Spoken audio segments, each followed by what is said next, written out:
अस्सलाम वालेकुम। तकरार ड्रामे जी नेक्स्ट एपिसोड जी धमाकेदार कहानी दोस्तों तव्हांजे साम्हूं रखंदासीं ऐं तव्हांखे नई अपडेट ॾींदासीं ऐं तव्हांखे इहो ॿुधाईंदासीं हाणे मीर आख़िर कहिड़ो क़दम खणंदो ऐं नवाब खान छा मीर खे वरी अंदरूनी धक ॾींदो, यानी हू मूसा सां विढ़ाइण जे लाइ अञा कुझु नवाब खान ॿियो क़दम खणंदो। मूमल खे बि छा हू अगवा कराईंदो, इहो इल्ज़ाम बि छा मूसा या मीर ते लॻंदो। छा नेक्स्ट एपिसोड में दोस्तों इहो बि तव्हांखे ॿुधाईंदासीं त हाणे भावल वरी कहिड़ो क़दम खणण वारो आहे ऐं वक़्त सां गॾिजी करे। इन वीडियो खे आख़िर ताईं ज़रूरु ॾिसजो ऐं थी सघे शायदि को सो वीलॉग यूट्यूब चैनल खे बि ज़रूरु सब्सक्राइब कंदा, असांजे पेज खे बि फॉलो लाइक शेयर ज़रूरु कंदा। दोस्तों रात वारी क़िस्त में काफ़ी सारियूं अपडेटूं मां तव्हांखे ॾिनियूं, हाणे तव्हांखे ॿुधाईंदुसि त दरिया खान जेको आहे मीर खे ठारे वेंदो ऐं उन खे सम्झाईंदो तूं मूंसां ते हमिलो न कर, तकड़ि न कर।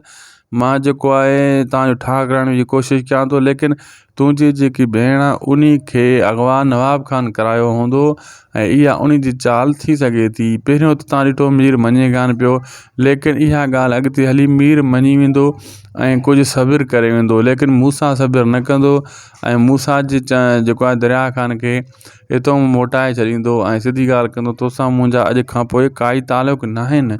लेकिन जेको वक़्तु आहे दोस्तों उहो तव्हांखे यको मां क़िस्त उन जी सॉरी अपडेट ॾींदो अचां थो त हू उन भावल सां गॾु यको रही करे भावल खे धक ॾींदो ऐं भावल खां माफ़ियूं वठी करे ऐं परचाए करे पंहिंजे चाचे खे अंदरूनी खाईंदो ऐं अंदरूनी नुक़सानु ॾींदो पंहिंजे चाचे खे ऐं मूसा खे।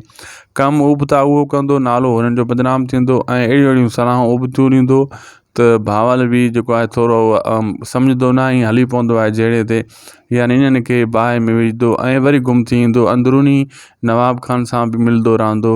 अॻिते हली जेको आहे न काफ़ी क़िस्तनि खां पोइ इहो ज़ाहिर थींदो त इहो गद्दार आहे ऐं गद्दारी कंदो पंहिंजे चाचे सां बि। असांखे ॾींदा इजाज़त दोस्तों, ख़ुदा हाफ़िज़।